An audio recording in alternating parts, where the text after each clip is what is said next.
Shalom, selamat jumpa kembali bersama dengan saya, Pastor Willem Daya, yang kini bertugas di Seminari Menengah Santo Petrus Klaber, Makassar. Kali ini kita akan berbicara tentang undangan Allah dengan tema Kamu Diundang. Sesungguhnya banyak sekali kisah-kisah dalam kitab suci yang kita temukan di mana Allah senantiasa mengundang kita untuk berada di hadiratnya. Kita ambil beberapa contoh teks. Misalnya dalam kitab Nabi Yesaya bab 55, Allah melihat di sana umat Israel dalam keadaan kehausan, kelaparan, dan tanpa uang. Maka Allah mengundang mereka untuk berada di hadiratnya dan mengatakan, "Mari, minumlah, makanlah, dan ambillah gandum tanpa bayar." Kemudian kita lihat juga dalam kitab Perjanjian Baru, kisah di dua murid pertama Yesus, yakni Andreas dan Yohanes. Mereka bertanya kepada Yesus, "Rabi, di mana engkau tinggal?" Dan Yesus menoleh ke belakang dan mengatakan kepada kedua murid ini, "Mari dan lihatlah." Artinya di sana Yesus mau menunjukkan kepada mereka di mana dia tinggal, supaya mereka mengalami seluk-beluk kehidupannya, mengenal dia lebih dekat, dan juga mengenal misinya. Teks lain lagi yang kita bisa lihat adalah ketika Yesus melihat umat pada zaman itu mengalami beban-beban berat, letih lesu. Dia mengajak juga mereka, "Marilah kalian semua yang letih lesu dan berbeban berat, aku akan memberikan kelegaan kepadamu." Kemudian dalam Matius 22 juga dikisahkan di sana seorang raja yang mengadakan perjamuan nikah untuk anaknya. Dia mengundang begitu banyak orang untuk menghadiri itu. Tujuannya juga adalah untuk memberikan sukacita kepada orang-orang yang diundang itu. Dan masih banyak contoh lain yang kita bisa temukan dalam kitab suci. Tapi itu lebih dari cukup. Mengapa Tuhan mengundang kita untuk senantiasa berada di hadiratnya? Dia ingin supaya kita itu bahagia. Dan dasar utama Allah mengundang kita karena Dia sungguh-sungguh mencintai kita. Kita ini adalah hasil buah tangannya, mahkota dari seluruh ciptaan Allah, dan kita juga sudah diangkat menjadi anak-anaknya. Maka Dia mencurahkan kasih-Nya secara tulus terhadap kita umat manusia. Dan dalam kebersamaan dengan Dia yang kontinu, kita kemudian diharapkan pelan-pelan menjadi sehat sepikir dengan Tuhan sendiri. Kita bisa mengalami kasih-Nya, mengalami belas kasihan-Nya. Kita juga bisa melihat karya-karya agung-Nya, sehingga kemudian kita juga bisa menjadi saksi-saksi. Sebagaimana dalam sebuah perjamuan, ketika orang mengundang kita, orang yang mengundang kita itu punya rencana untuk membahagiakan kita. Tapi sekaligus juga kita yang diundang, ketika kita datang, juga memberikan kegembiraan kepada yang mengundang kita.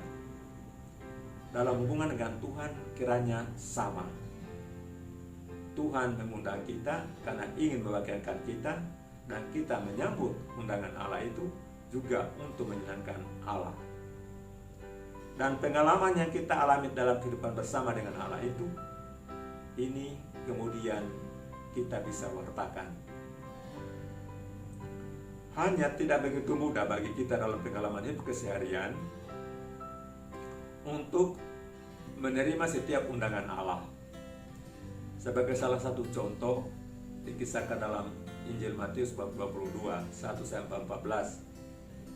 ketika sang raja mengundang orang-orang untuk ikut serta dalam perjamuan nikah anaknya, pada menolak.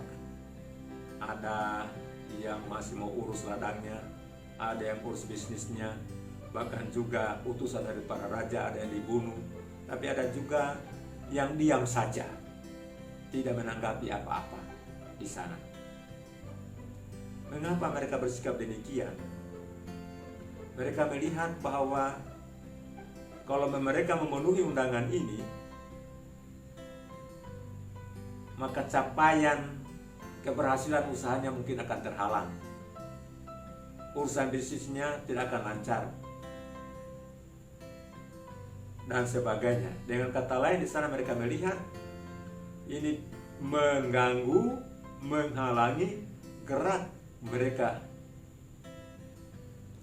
Memang ada suatu ironi di sini, kita lihat. Di satu sisi kita mencari Allah, kita memohon bantuannya. Tapi ketika Tuhan mengajak kita untuk bersama dengan Dia, kita mengajukan macam-macam alasan yang kata lain mengabaikan Dia. Kita bisa ambil beberapa contoh konkret dalam bidang lain dalam kehidupan kita. Pada masa Prapaskah misalnya, ada ajakan dari pihak gereja, dan sebetulnya ini ajakan dari pihak Allah, kita membaharui hidup untuk datang di sakramen tobat. Tapi ada macam-macam alasan yang membuat kita tidak bisa menggunakan kesempatan indah itu. Ada yang merasa tidak punya waktu, ada yang merasa biasa-biasa saja, tidak merasa berdosa, ada juga yang memang merasa berdosa dan takut untuk melakukan dosanya. Ada kesempatan untuk pembaharuan hidup, tapi tidak dilakukan. Berikutnya, contoh lain misalnya Ekaristi. Ada juga yang begitu senang ikut Ekaristi, bahkan merasa ada kehilangan sesuatu, ada yang selalu kurang dalam hidupnya kalau tidak ikut Ekaristi. Tetapi ada juga yang mengikuti Ekaristi seadanya, datang terlambat, pulang sebelum misa selesai. Ya lumayanlah dia dapat diskon 2 kali di sana. Tetapi akhirnya dia tidak mengalami kesatuannya dengan Tuhan dalam Ekaristi itu. Contoh lain juga misalnya ada ajakan undangan dari pihak Allah untuk ikut serta memperluas kerajaannya dalam pelayanan. Ada macam-macam alasan juga bisa diajukan di sana. Ada yang merasa sudah cukup tua, ada yang merasa masih begitu muda, ada yang merasa tidak biasa bicara di depan umum, ada yang merasa tidak punya pengetahuan. Tetapi sesungguhnya kita memiliki semuanya itu hanya karena tidak mau,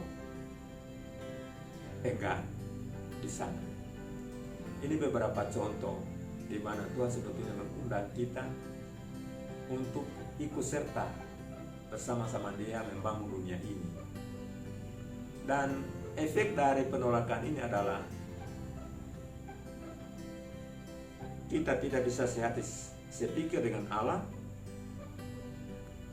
Karena apa? Karena kasih Allah yang sebetulnya curahkan begitu melimpah atas diri kita tidak mengalami sungguh-sungguh, dan ujung-ujungnya kita sendiri juga sulit untuk mengasihi Allah dan juga sulit untuk mengasihi sesama.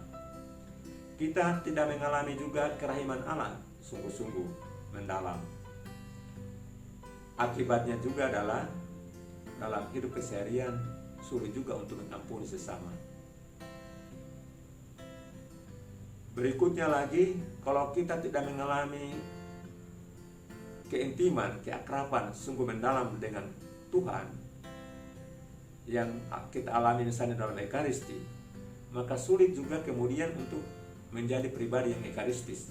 Artinya cirinya itu kita menjadi pribadi yang mudah bersyukur, pribadi yang mudah memberkati, pribadi yang rela memberikan diri, memberikan waktu untuk perluasan kerajaan Allah dan juga untuk sesama. Dengan kata lain sebetulnya tujuannya undangan Allah itu sangat luar biasa. Di samping Tuhan mau menyenangkan kita, kita juga menyenangkan Allah, dan ikut bersaksi tentang apa yang kita alami dalam kehidupan kita bersama dengan Allah. Maka sambutlah selalu undangan Allah, karena dengan cara demikian kita akan mengalami kepenuhan hidup, kita akan mengalami kegembiraan, dan juga kita juga mampu memberikan kegembiraan dan kepenuhan hidup kepada sesama. Amin.